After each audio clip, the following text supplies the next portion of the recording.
The place to be is living free in Tennessee.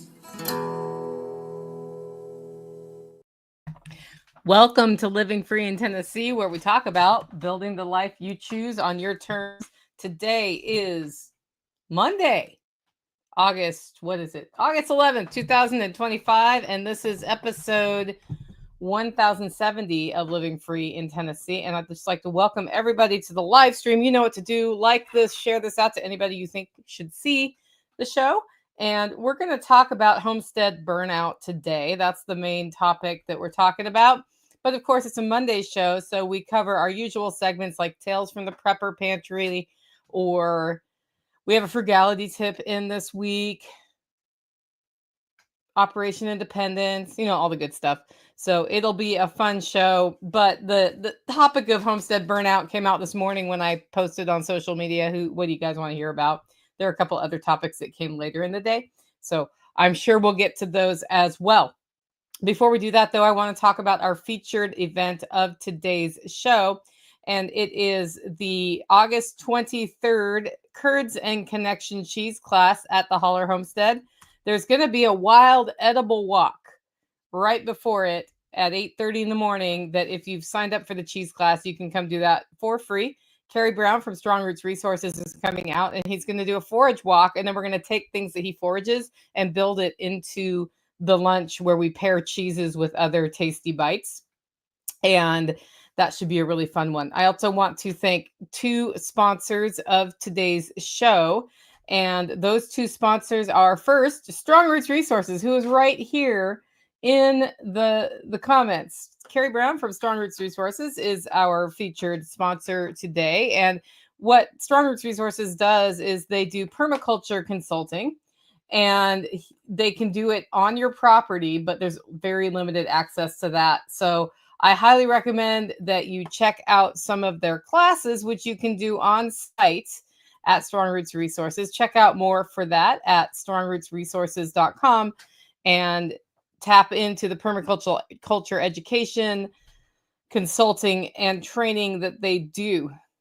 Our second sponsor of today's show is agristtaxadvice.com. This is Matthew Sursley's group, and what they do is analyze your finances, help you discuss different structures that you have, and give you the options for potentially restructuring or taking advantages of things in the way you are structured to help you tap into that part of the tax code that's there, that's long, that's detailed, that's hard to keep up on. But, like this much of the tax code is how to pay, how much tax to pay. And then the rest of it is how to avoid paying those taxes. So he helps you find those things, talks about how to track those things properly, any risks associated with it. Find out more at agristtaxadvice.com/LFTN. for your special signy uppy thing. He has a pretty cool weekly email that I enjoy. It's not every week, but it's most weeks. And it talks about a write-off you may not know about and how to track it and any, any regulations around that. Like if you're paying your kids, what does that mean? How do you do that within the context of your business? Is there a tax advantage to that? There can be. If you sign up for the email, you'll find out. But you can download a guide that he's put together that he thinks every business owner should check out. That's agristtaxadvice.com/LFTN. With that, it's time for our first segment of today's show, which is Tales from the Prepper Pantry, where we talk about storing what you use and using what you store. Everybody in the live feed, if you have questions or comments today, put the word question or comments in all caps, and then you don't have to keep all caps after that so that I can mark it and build it into the show. Anyway, this week, so last week was Knucking Futs is what it was. It was really crazy. And I had flown in from California after having like the great illness of 2025 that I got to have, the summer cold, and then left again Friday morning really early because we did a tour of Polyface Farm. So if you're on the Monday mail that we send out, I said a little bit about that. So it was a lot of driving there and back. If you tuned in on Friday, we streamed from the car, basically, as we were heading up to Polyface. So needless to say, for the 4 days that I was home, I didn't do a lot of pantry work. I did more like panic prepping. I was panic prepping to be out of town again. And one of the things I'm working on is setting up Base Camp's basement. It's a classroom right now, and it has some storage, but we're going to turn it into a multi-use space where people can pick up grocery orders for the grocery club, and also where I can store pantry items that we are in fact using. Like, we're tapping into the pantry items to feed people at the events we're doing. We're doing one event a month right now as part of the Holler Hub project at what I'm now referring to as the Base Camp Lodge. And that's the next door property that we used to rent short term to folks that is now turning into a training center / it's an Airbnb rental when it's not being used for training. Right now, the thing's getting a new roof. So Ken Ash and Tactical are over there pulling the roof off, inspecting it for any rot, and then putting a whole new roof back on. The good news is, so far, no rot, which was a little bit surprising to me, but there we go. So Tactical said they've got about half of the main part of the roof done, and they're doing it section by section. Okay, that's a little bit, has nothing to do with pantry, but you got it anyway, right? So I'm setting up some long-term storage in that basement so I can kind of keep the pressure off the prepper pantry here while I continue to get it set up for use for this house. And I think that's going to work out pretty well. That means that like a lot of the canned goods I'm making are going into that basement, and then I just can bring over a dozen things at a time, because we go through hundreds of jars of food that I put up every year just as part of feeding ourselves and feeding other people here. And that's a lot of storage. I have all sorts of creative storage that I've been working on or set up, but at the same time, it's going to be nice to have that in shelves because it's a little bit easier to manage that way. And if you've taken the Power Pantry Method class that I did, I do talk about creative storage. We're going to do a facelift on that a little bit now that I've talked to some people who are more tiny living oriented and just talk about pantry stuff there. The road food was, however, gleaned from the pantry successfully, which is great. Tactical went and bought a bag of nuts, and I needed some heavy cream for the trip. But other than that, it all came from the pantry. We brought dried meats. I brought one of my favorite meals for when we're traveling somewhere for day one, especially if it's a long drive, and that's steaks. So I try not to eat all my beefsteak out of the freezer initially, because that's sort of when you're eating a whole cow, the easiest thing to use up tends to be the steaks, because you're like, I don't know what to cook. I don't have a lot of time. Steak, done, right? So I try to hold some back, because after a long day of driving, or even a half day drive like I do for Self-Reliance Festival, and then like unpacking all the stuff, it's really nice to be able to cook, 2 to 3 minutes aside, serve, and you're done. And it's also nice to have that healthy meal rather than feel like I need to go out to eat now. So that's what we did for night one. But because we were visiting Polyface, I was like, oh yeah, I'm going to buy stuff from Polyface. So the road food was all from the pantry. I had made some cream cheese with spices. I had some peppers that I just like made little pepper bites with cream cheese in it. We had dry salami that I've been buying by the case. I'm actually not making that currently, and that's going to have to change. We're going to have to do a meat curing class at the Holler Homestead Base Camp Lodge here soon so that I can get more of that into my habit. And then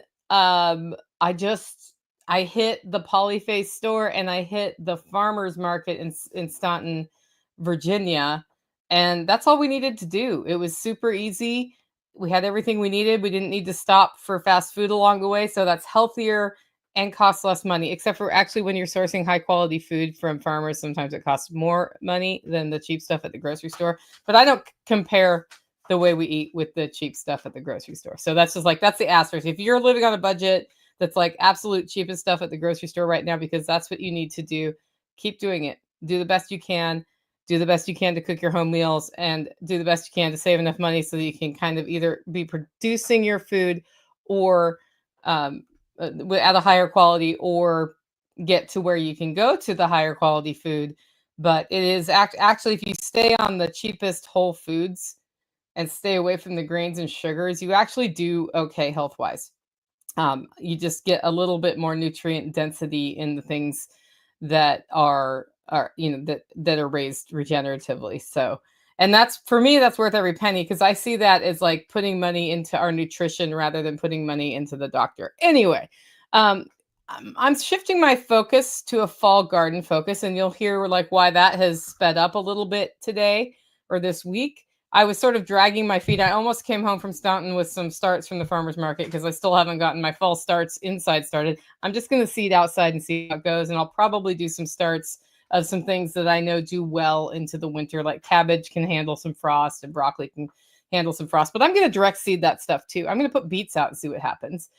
So we're getting into that focus because I want to continue to get production into October, November here as much as possible, as even though like the forage is happening during that time too. That's pretty cool.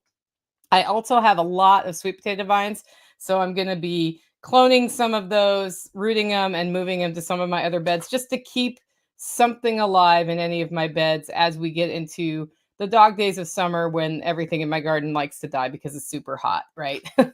So I put the hot stuff in at this time of year. I usually have put it in a little sooner, but I've had a couple things die in the last week or so that have opened up space, and I don't want space. Like my goal is not space. My goal is to have stuff growing in that. And then as we go into fall, I'll decide which beds get just completely put to bed for the fall, and where I'm going to put my garlic and that sort of thing.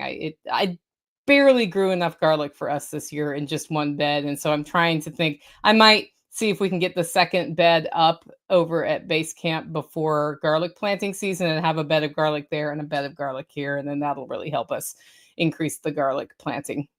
I'm also pushing to harvest more dried herbs right now. Things want to bolt. I don't want them to bolt. I want to get more herbs. So that's the oregano, the thyme, the rosemary, the basil. So basil is like right now it's happy as can be, and you can slice that up with your tomatoes and cucumbers, and it's a beautiful fresh salad. My cucumbers are a little sad right now, and I'm actually going to seed some other cucumbers to see if I can get some, but we'll see. But that's just because I struggle with cucumbers here. I have an iron deficiency in my new beds this year that has appeared in the last few weeks. So we had a really good nutrient balance going. It is now imbalanced, and I know that I have to do more IMO harvesting and more biochar integration into the soil. And I'll be putting a bunch of compost in there. Like, when you do raised beds the first season, depending how you do your soil, you can lose a lot of volume as it's pulled out into the plants you have. So, and that has happened. And then I've been taking the green matter and putting it in compost for next year. So I'd like to get a second bioreactor built here, as a matter of fact, speaking of that. Margot wants to know what kind of garlic I grow. I grow elephant garlic. I grow a garlic called Chesnock and one called Music. And then I grow locally sourced, I don't know, garlic. Most of it is hardneck. I have one variety of soft neck that I got locally that I don't know what it is. But I've been growing, and I only know what I'm growing based on when I pick it, what the bulb looks like. So I've been growing this for a long time. At one point, I had 12 varieties of garlic here, but based on some abusive years to my garlic, some of those didn't do so great. I would love to get a few other varieties in. And actually right now, if you order garlic, often you can get the garlic varieties that are rare.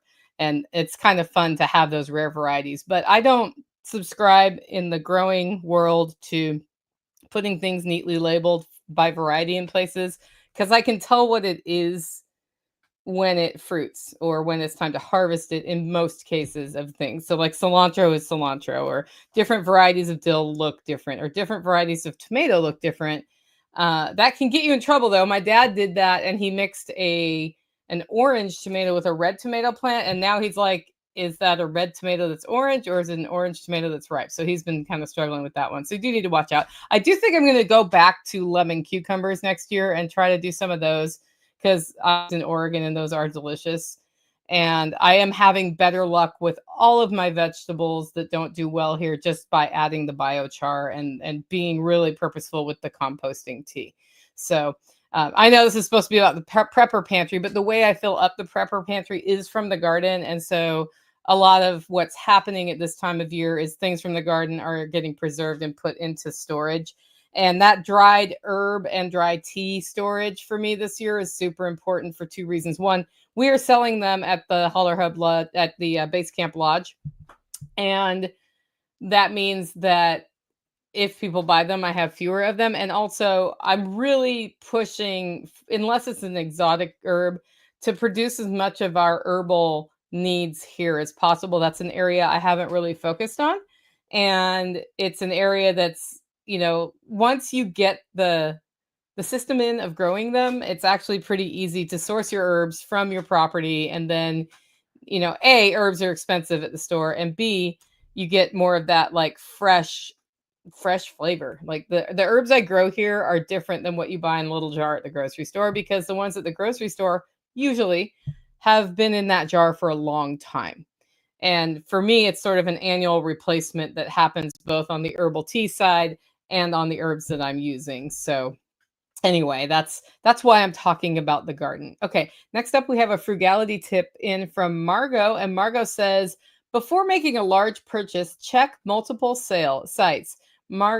She scored a $100 gift certificate from Northern Tool by ordering over $1,000 on the site because she was going to be buying the thing anyway.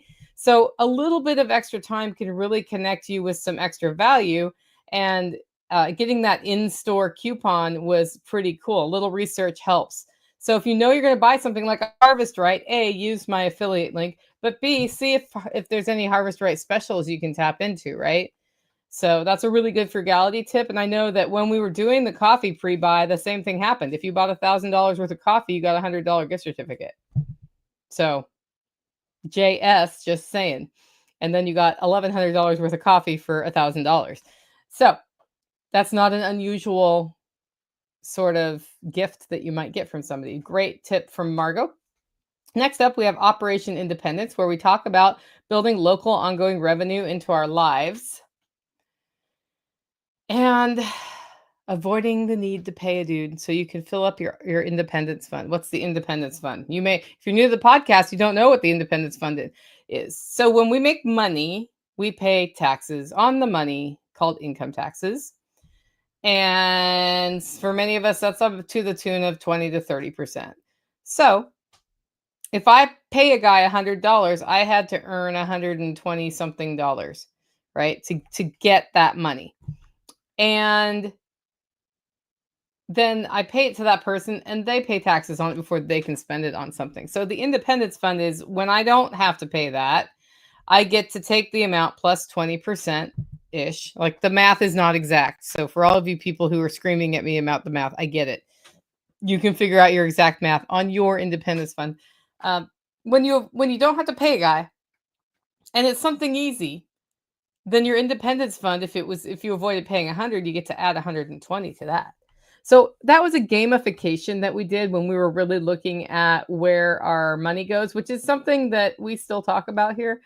But I think it's an important thing to think about. At the same time, if it takes you 7 days to avoid paying a guy $100, then you lost on that too. So the ROI on your time is also really important. So Tactical just avoided, paying a repair guy on the lawnmower by talking to somebody, taking the time to figure it out, and then repairing the lawnmower. He's got to order a couple of parts to make it like fully repaired. But that was a big deal. And I think learning how to maintain lawnmowers and other small engines on your homestead, or having somebody who can on your homestead, is a pretty big, a big skill that is overlooked as a recommended skill on a homestead. In fact, I'm looking for somebody to teach a class on lawnmowers and chainsaws at the Holler homestead as one of our classes at base camp, because I think it's so important. And I know some women who do chainsaw and weed whacker maintenance, and weed whackers make me want to scream. But anyway, looking for that. If that is you, if you're somebody who can teach that class, reach out to me, because I'm scheduling out the rest of the year right now. Like we have a farm to table dinner in November. I believe we're doing fermentation in October. September is open and would be a good place for that small motor class or something else. We might do milling wood. I'm not sure. And but I am sure that we want one class a month, and we're just going to see how it goes. And if after a year of doing this, or after however long of doing this, people aren't interested in coming to the classes, then that is what it is. Life Done Free. Welcome to the live stream. Hey, Tag from Life Done Free is speaking at Self-Reliance Festival, guys. You should check it out, selfreliancefestival.com, and also check out his YouTube channel, Life Done Free. Really cool content, all about their off-grid living situation. Very freedom-oriented dude. Love it. And I love those guys. Okay, it is time for the main topic of today's show, which is how to deal with homestead burnout. Palm Lou, welcome to the live stream. Okay, homestead burnout. Why am I talking about this? I came home from being out of town. One of my automatic watering systems had not gone well. And it's because I've cobbled together an automatic watering system in some areas where a real one's going to go in and a real one is not in. And then it just didn't rain while I was gone. And what happened is my one bed with the crappiest dirt, like, because we've moved my garden, my one bed with the crappiest dirt went absolutely bone dry hydrophobic. And that's because the soil from that was taken from a bunch of different potted plants. And I didn't really mix it with anything. I didn't put biochar in it. I didn't put some of our topsoil clay stuff in there. So literally, if you let it get dry at all, it becomes powdery desert sand dry. And I have top dressed it with some wood chips. And at the bottom of the bed are logs that are holding moisture. But at the end of the day, it's like if the thing goes dry, it's a big deal. And I looked at my beautiful vining beans, my pole beans, and they were dead pole beans. And my bush beans are still kind of alive. And my sage plant is fine. And there's a pepper plant in there that's perfectly happy with the situation. But I told Tactical, I was like, dang it, I was going to tour the garden because while it wasn't looking perfect, it was looking really good. And I wanted to tour the garden after the cheese class for anybody who wanted to see it. And, as part of the foraging class, Kerry could get some stuff off of the actual garden. But now my green beans are like, bleep, because the bush beans are just about past it. And as I said, we're developing an iron issue there. So he was like, you should tour it anyway. And I said, why? And he said, well, think about why people stop homesteading after 2 or 3 years, because they're working their selves to death on their homestead. And all they see from the content creators are how well things went.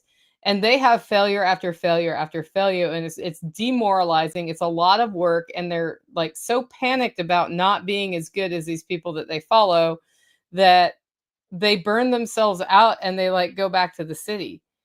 And I was like, well, that's a good point. And that's a good topic, because why did we go to Polyface Farm? It's because Tactical and I made a decision in May to try to get a reset of some sort every month, even if it's just for one day. And in May, we went on an overnight backpack to Virgin Falls. And in June, I don't know what he did. I don't know what I did. Something happened in June. Can't remember. In July, I got no reset. He got a half a day with a friend out hiking. And so then I was like, okay, we have Polyface for 3 days. Let's rent somewhere that's like comfortable to stay. We can cook homemade food and like not rush through this thing and actually get cut off. And for us, like defining a reset is you're completely away from the homestead, right? And then often what I try to do is be doing something that has nothing to do with the homestead. And I don't look at my phone a lot and I don't read the news, and just to get that reset, because I've been pushing really like extra hard. I've been pushing hard here for 18 years, but I've been pushing extra hard since 2020 in particular, not just because of how things changed economically as a result of what happened in 2020, but also because my life status changed, right? Like my romantic relationship there were no longer two people here. And I was on my own, although not really, because Tactical is here. So that's one thing. But also I realized that if I wanted to get ahead, some things had to change in how I did things. And so I started redoing everything here. And that put a lot of pressure on, and it's very easy to get burned out in that situation. But let's talk about why new homesteaders like build themselves into burnout. One, striving for that perfection that they see. Using one person to do the work of 2, 3, 4, 5, or 6 people, or 2 people to do the work of 10 people. The thing about visiting Polyface is, like, somebody asked a really astute question to Daniel Salatin. They said, how many people work here? And he said, well, skeleton crew is 8 people. That's 150. That's a 300-acre farm now that they're running with only 8 people. Think about that. That's 8 full-time people doing things on the farm in concert. But at this time of year, because they have their steward program and other things, they're out to 18 people at their max. So that's 10 more people on there at the time of year when there are more things going on, right? Like, they don't rotate chickens in the winter, for example. So if you think about your homestead that way, and you think, what is one person capable of doing? It doesn't mean don't strive to do more or don't strive to be more efficient. But if you're assigning yourself 2 or 3 or 4 people's worth of work, that will lead to burnout. And also, that real homestead living versus Instagram homestead, those are 2 different things. And I have watched people strive for a perfectly manicured homestead, and it takes them 18 to 20 hours a day. Right.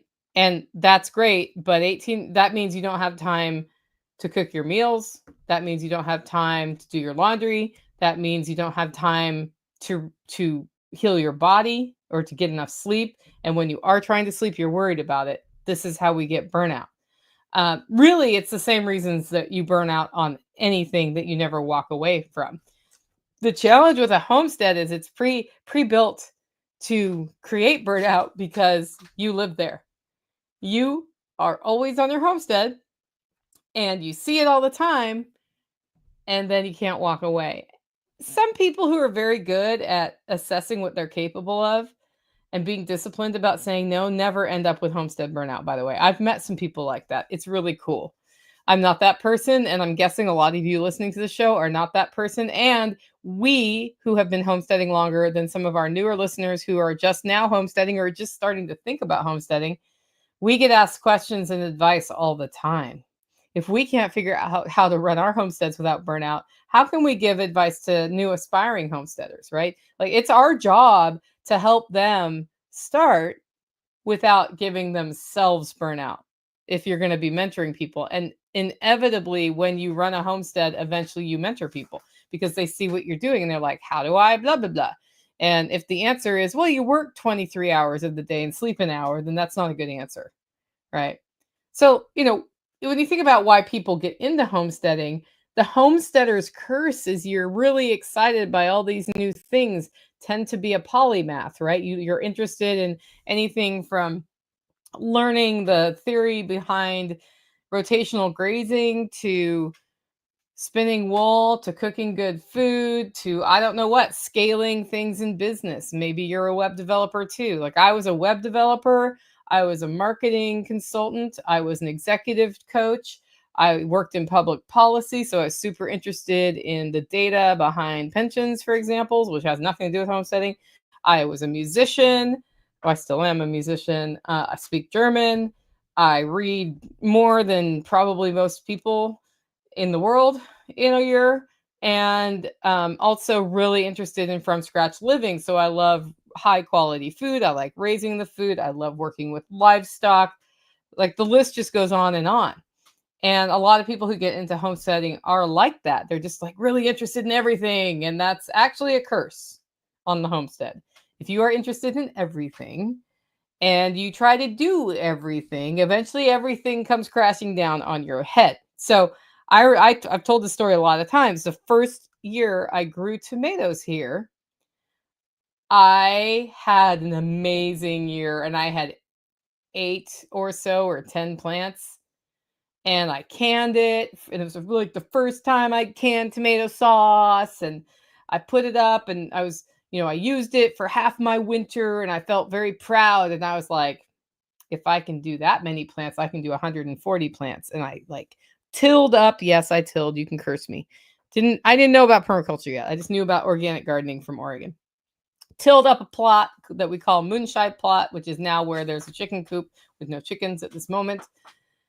And I put in 140 tomatoes because if I can do those tomatoes well, I can certainly do 140 tomatoes, and then maybe not only would we have enough sauce, but I could sell some tomatoes and make a little bit of money, and making a little bit of money on the homestead's always a good thing, right? I got less tomatoes off those 140 plants than I did off my original 8 to 10 plants. Yeah, it may have been 20 plants. I don't even know. But by 10xing, I could not keep up. And then I was in totally different ground than where I'd grown them. It turned out where I'd grown the original tomatoes used to be a chicken yard. So it was like super fertile. And where I tossed them in was just a random place in the yard that was flat-ish. And I had blight come onto my property that year for the first time. And I was chasing the blight the whole time. Blossom set didn't happen. It was a hotter microclimate there. And so it was too hot to set fruit. Plants stayed alive, but they didn't produce fruit. And I was working on it all the time. And the soil sucked. And then I was very overwhelmed and discouraged. So that's just because of the enthusiasm of the homesteader. And Palm Lou says, if you can't deal with failure and disappointment and learn from them, it's easy to get burned out. Right. So I think the fact of the matter is, I tell my failure stories so you know that I fail too, because I'm pretty good at homesteading, right? Have a podcast about it, teach people about it. I fail too. I'm going to fail this year at some things for sure. You know, I could talk to you about how many iterations of the chicken tractor I went through on this homestead before we nailed that for this homestead too. So Beth Emily says it's hard to preserve what you grow also because you're putting time in on growing it, and then you need to put time in on preserving it, and you need to harvest it. Absolutely. 2 people on the homestead's way better than 1, but 1 person can run a homestead. You just need to back off on what you're doing, focus in on what you know you can do well, and do your best. And then you can add things over time. But if you go all in on everything at one time, it's a whole different ball of wax. And the way that the cycle of the homestead goes is there are low times of effort, and that's when we tend to scale up. And then we get into right now when it's like train wreck season and everything is doing all the things all at one time. Like you have all the problems right now because of the hot and the water not being there, and you have all of this stuff coming ripe at this time, and your animals need to be kept alive and they need more water, and there's like we have this time in the winter too from a cold standpoint, but really right now it's like it started in July and we're all like ugh until the end of August, and then it kind of chills out again, right? So there you go. Kermode Bear says, I'm starting with chickens and a small garden. That's a good start. Just do that. Just do that for a whole year. You'll be able to like fold that chicken litter into compost by just piling it somewhere. Like it's great. Keep it simple. So how do you avoid burnout? That's the first way. You deal with what Kermode Bear is saying is you don't do too much at once. That garden better be small. I have got 4 beds right now. They're raised beds, 4x8 beds. And I have an aquaponics system, and I haven't worried about it at all. Like it hasn't really taken time like my bigger garden used to take that was in the ground. 2 reasons. 1, the weed pressure on the raised beds is totally different than the weed pressure in the ground. And I was just like, well, Tennessee has great soil, so I should just do it in the ground. Nope. It's actually, and then this year we had all the rain in the world, and having raised beds and all the rain in the world is really great. Had it been a very droughty year, that would have stunk for me because I would have had to water them a lot. But I basically didn't have to water them, which is why I was able to get away with my situation with my poorly designed temporary automatic watering system that did not automatically water. So there you go. So the first thing, though, that you can do separate from not overcommitting is create a space where you can truly let go and reset. Whether that space is on your property somewhere, like both Tactical and I have places we can go to just get a reset. His is down a specific place down by the creek. I get a reset when I swim laps in my swim spa, for example. I have a place where I walk to. I like to go to the Upper Ruin, which is not the best thing at this time of year, but we have different places we can go that are close by.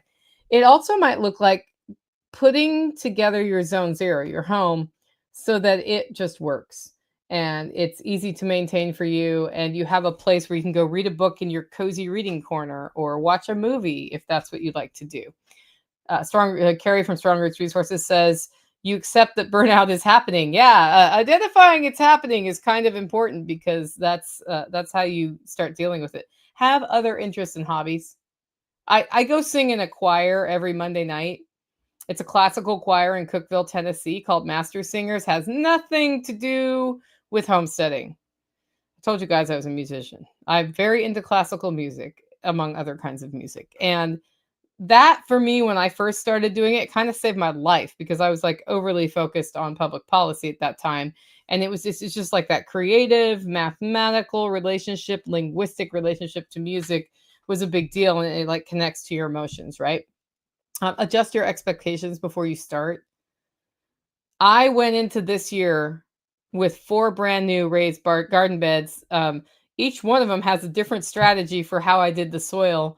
Some of that based on do with what you have, what you can, right? So you do what you can with what you have. And bed 2 has non-ideal soil. Bed 1 has clay. Bed 3 has the best soil out of all the beds, and then bed 4 has pretty good soil and some mushroom spores, right? So they're all different. They're all performing different as a result. It's all okay. I knew this was the first year on my raised beds and that I will do my best to get biochar and other compostable organic matter into that over time. I've been dressing them with compost tea and all sorts of different things that we're making so that we get the indigenous microorganisms of the area into the beds, right? So, and then when leaf season comes, I'll be collecting all the leaves and piling them in there, right? It's all part of it. And I have 2 more beds to put in over there, 3 more beds ultimately to put in as part of my garden. But I knew that I was shrinking down. So I adjusted my expectation of volume of food off my homestead to I'm going to do what I can. We'll eat it fresh first. And then I will buy in season from other farmers who have big gardens this year. And that's what I will preserve for our food. And that has worked so far. So so that's a big one, is adjusting my expectations. Create goals on your homestead that aren't fear-based. A lot of people started homesteads in 2020, 2021 that were afraid that the entire supply chain was going to melt down, which it could happen. And so they felt enormous pressure to do more than 1 or 2 things at, like out of the chute. And that's a lot to learn all at one time. So that's a deal, right? And that's, if you're making your decision based on your long-term goals rather than a fear-based goal, you do a lot better. And then, as Kerry said, learn to spot the burnout early. Are you constantly fatigued? Do you have a loss of excitement or inability to feel excitement? Are you also not feeling grief? Do you let maintenance slide? Are you avoiding certain projects because it's just too overwhelming? Are you feeling isolated and nobody knows what I'm going through? Are you spending more time on your screen? Are you starting to like chill out on your screen rather than do the things you need to do? Those can all be indications of early burnout. Or are you getting sick a lot? Are you physically getting hurt because you're working exhausted and like rolling your ankle or whatever? That's a big one for me. I have fallen because I just pushed it too far. I've gotten shingles because I pushed it too far, right? So some questions you can ask yourself is, when's the last time that you felt genuinely excited about your homestead or something you're doing on your homestead? If the answer is not in a long time, you might have some burnout going on. It might be time to examine that too. Am I doing chores because I want to or because they have to be done? Maybe the answer is both, but I know that. So I enjoy some of these awful projects, like the part where we were putting buckets of soil, topsoil and whatever into the beds that are 4 foot by 8 foot was kind of grueling, thankless work. And then we got it done and I felt really good about that. That's a sign that I'm not burnt out, actually. It's a terrible, awful job that felt good. Have I been skipping or half doing maintenance? Like I can get it this far and then I got to go do the other thing. I am the queen of this, by the way. It's like I have in my hallway right now, I have a coffee making kit for travel that's in a little bag.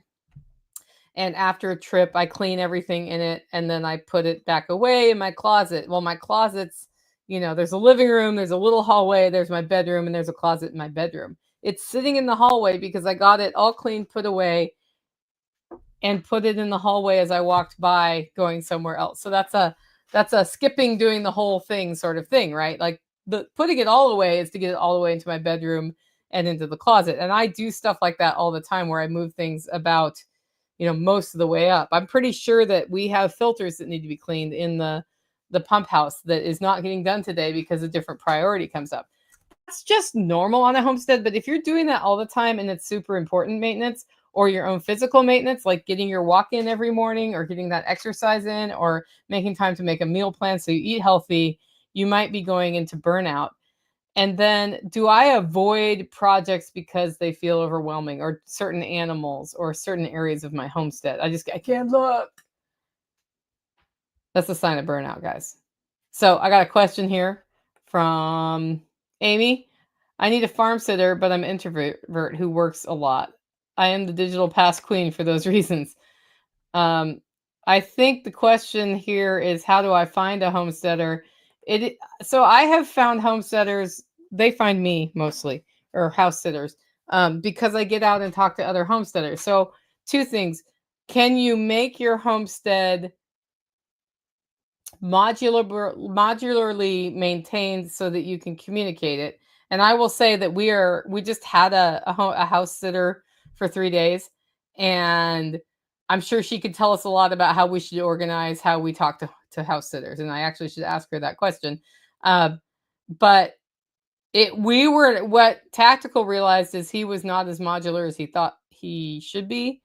And I realized that since the last time I wrote down an SOP for taking care of the homestead, a lot of things have changed. So I didn't really have anything in writing. That's a problem. So while I was on the trip, I put it in writing. And so then the next time somebody comes, I can have it. I'm going to send that to the person who is house sitting and say, does this make sense? I have like one more. Right now it's divided in what Tactical does and what I do. And it just needs to be like this time of day, those things happen, right? And then it's for summer. Winter's a totally different SOP. So it just depends what's going on. And the way I've organized that in the past is I have the winter and I have the summer. And then if it's a weird in between time of year, I can look at both and pull them into one document. But as far as getting a farm sitter, you can look on Facebook Marketplace, you can look at your farmer's market and get to know people. But I'm an introvert too. And I just get out. I make myself talk to people. I have since I was a kid, and I realized I was considered shy, which was, because I was introverted and I recharge alone. I originally just pre-programmed myself with 3 questions I can ask people when I meet them, and then once you get them talking, you don't necessarily have to talk. Also, I'm a good talker. Obviously, now I've been doing this podcast for a while, but the thing is, if you're going to leave the homestead, you have to have enough relationships with people you trust not to kill your animals, to take care of the animals, and to get a farm sitter in. And it's, from my experience, better to have the same one time and again rather than a different one every time. So that may also mean it's time to stretch your introvert anxiety gene or whatever it is. I don't know how strong that is for you. So that's the best answer I can give. So how do we address burnout? That's the real reason you're here, right? How to deal with homestead burnout. You came out because it's August. You have a homestead and you're burnt out. And if you don't have a homestead, you're just interested in this homestead burnout thing. I really have been enjoying making space to get away for 1 to 3 days a month as best as I can. My challenge has been, does it count when I go to a GSD weekend? Well, I come back from those exhausted, right? So I have to think about what counts as a reset getaway. And just 1 whole day makes a huge difference as long as I genuinely just don't do anything that day. So for me, the rule is it has to be away from social media. It has to be away from the news too. I can't be at an event speaking, that doesn't count. Or, polyface was a gray area, but it worked out great because of the drive and the extra time and the Airbnb and, getting to see that farmer's market and other stuff. So that can make a really good getaway. You're going to have to make that space for yourself. And the only way you make that space for yourself is figure out how to do it. Like our first getaway, we left at noon on a Thursday, I think it was. Was it noon on a Thursday? Ish, 11 or 12 on a Thursday, which meant we could do all the morning chores. And then because Nighthawk lives next door, he could do the evening animals and rotate my dogs. And also Lynn was in the area, so she could rotate my dogs. And then we came back by noon on a Friday, which meant afternoon hike, overnight, morning hike, drive home. And then I think the morning animals were done by Lynn because she was in the area. And then she rotated the dogs. And then we were back and could do all the afternoon stuff with the dogs and the evening animals. It also meant that Tactical could make sure all waters were topped off. All the feed was ready to go. So there was work in advance to get that done. So that going away for 2 days was actually a single overnight and about 36 hours, I think, by the time we got done. It was 24 to 36 hours that we were gone. That was enough. That was enough to get enough of a reset to last another month. The other one, and I haven't figured out really how to do this consistently yet, but take a true day of rest every week. Like, that thing in the Bible, the 7th day is a day of prayer and rest, like all of that. One of the days, figure out how to organize your homestead so you do the minimal. Like, you got to keep your animals alive, right? But it's not just like beast mode like it is most of the time. You get that day of rest where you could actually, I don't know, read a book, watch a movie, do something. You're not, going to a job. You're not moving the fencing. Like, everybody's where they should be. You can take the day off. There's just food and water and maybe letting the ducks out, and you might as well collect the eggs while you're there, but nothing crazy. A true day of rest once a week will go a long way. And I say this to you as somebody who's really bad at getting that part done. We're working on it here, but we're not very good at getting it done. And as I get it done, I'll tell you the strategies we've done. When we've been able to be successful, we have taken Saturday. So Friday we do the show, and then Friday afternoon we're like, okay, how can we make it so tomorrow is just like not? And then at the end of the day, I check in with Tactical and say, do I need to do anything to help you so that you can actually take a day tomorrow? And then when he says yes, I help him. And if not, like, I've gone till 10 o'clock at night on Friday night, sometimes getting ready so that Saturday could be a day off. But it's worth it. And so figuring out which day of the week that is for you and figuring out how to get that done and planning what you need to plan makes a huge difference. So Kermode Bear says, I'm working on doing things in less steps to stay organized. Yep. That's a great idea. More efficiency is way better. Something I noticed on this note at Polyface, which is really cool, they've done things in modular designs. They've tried to get the labor as efficient as possible by staging things how it needs to be staged. But it takes, I think, 5 minutes per chicken tractor to move the chicken tractor and make sure it has water and food for the day. And for a homesteader that's smaller scale than they are, that's going to take you 15 minutes minimum, because you have to go to where it is. You have to think, oh, what am I doing now? You go there, you move the tractor, you top the water, you top the feed, right? Where it works really well from them from a generating profit standpoint or an efficiency of work standpoint is they're moving, 3 or 4 rows of 10 chicken tractors. So assuming you can sell all those birds and you have the place for it, it's 5 minutes per tractor, one after the other. So you have like the 5 minutes to get mentally ready, the 5 minutes to get out there, and then you're doing all of the tractors. And next thing you know, that whole thing took about an hour, right? So when comparing yourself to a farm like Polyface, realize the scale of 2 tractors is going to take longer than 10 minutes when they say that they can do, 10 tractors in 50 minutes. That goes back to adjusting your expectation. That doesn't mean you don't try to get as efficient as possible with the systems you have, but understand if you can set things up modularly, it makes it easier. And B, when you set things up modularly, if you're not doing it at a certain scale, it still takes, there's the investment of time, the startup time, so to speak, and the fall off time that every task has on the homestead. And that's going to impact how much time per animal, if you're selling animals for meat, for example, it takes. Move your body.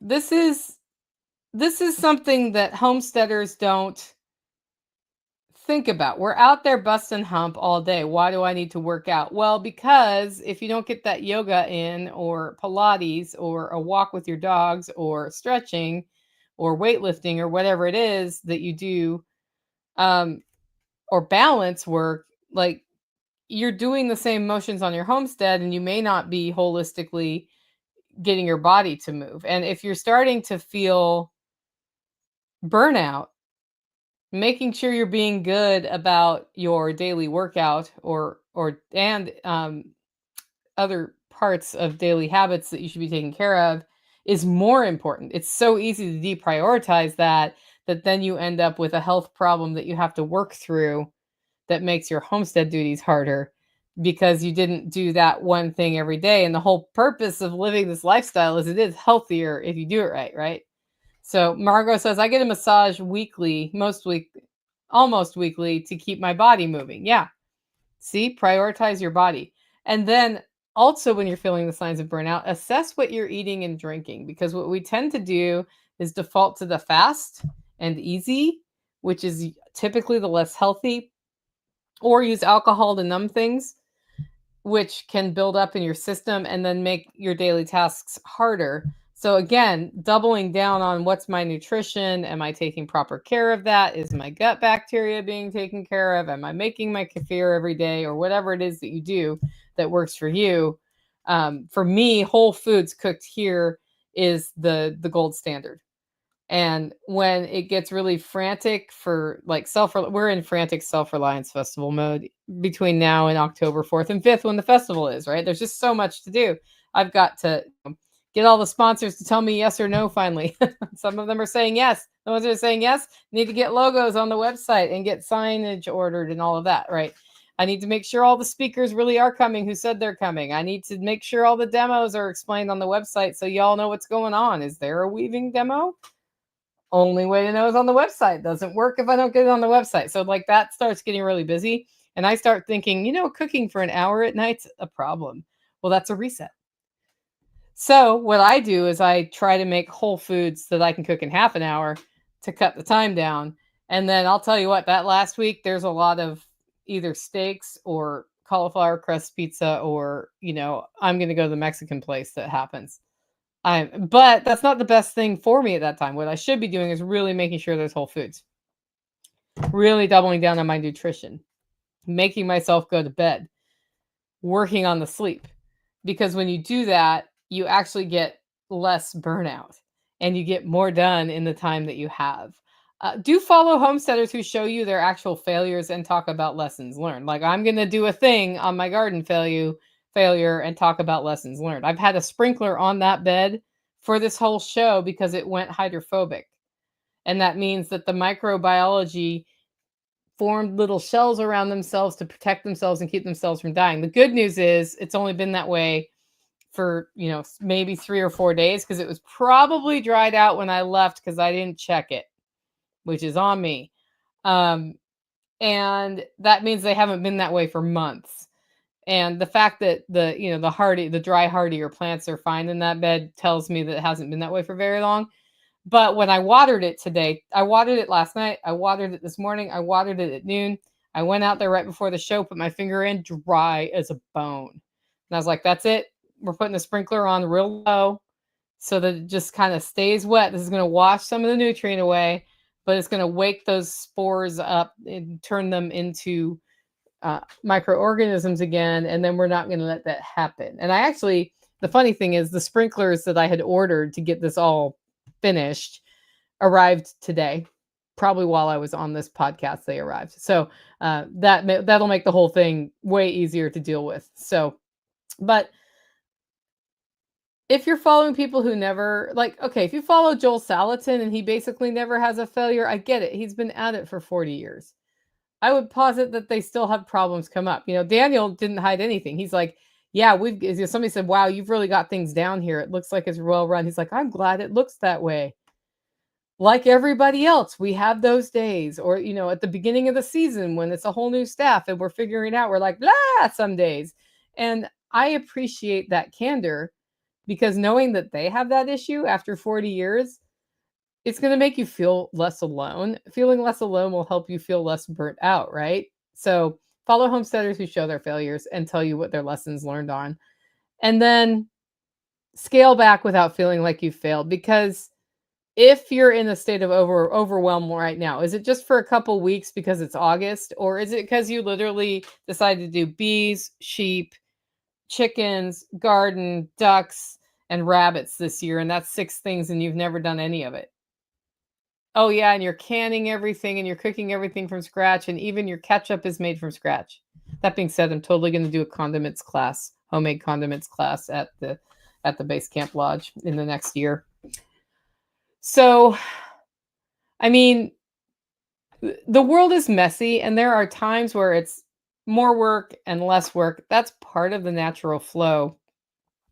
One of the reasons I set up the My 3 Things method was to choose 3 do or die items. I did that. I posted that today on Noster, what my 3 things were. I was like, this is everything I have to do. These are the 3 things I'm going to do. One of the 3 things wasn't on the list, and it was walk, right?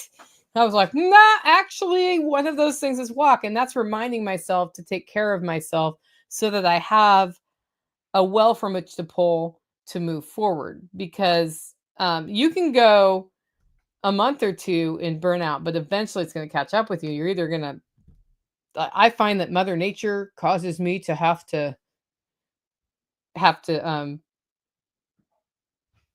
think somebody's walked in my house. Okay. Yeah. So Mother Nature something will happen. Like I will end up sick. I will end up with a turned ankle. I will end up with a broken bone. I will end up with the worst case of poison ivy I've ever gotten. And I don't usually get poison ivy. Something will happen because I have burnt myself out and I'm not paying attention and I'm sacrificing myself to this. There's no reason to do that. Your homestead is a place of health and beauty and sometimes chaos. And if we can learn to embrace that and address our burnout, we're all going to be happier and we're all going to find ways to get through it. And then we can share. That's what I like about it. Anyway, if you like the show and want to support the work I'm doing here, you can do it in 2 ways. 1, get your coffee at hollerroast.com. 2, consider becoming a member. Find out more about that at livingfreeintennessee.com. With that, guys, go out, make it a great week.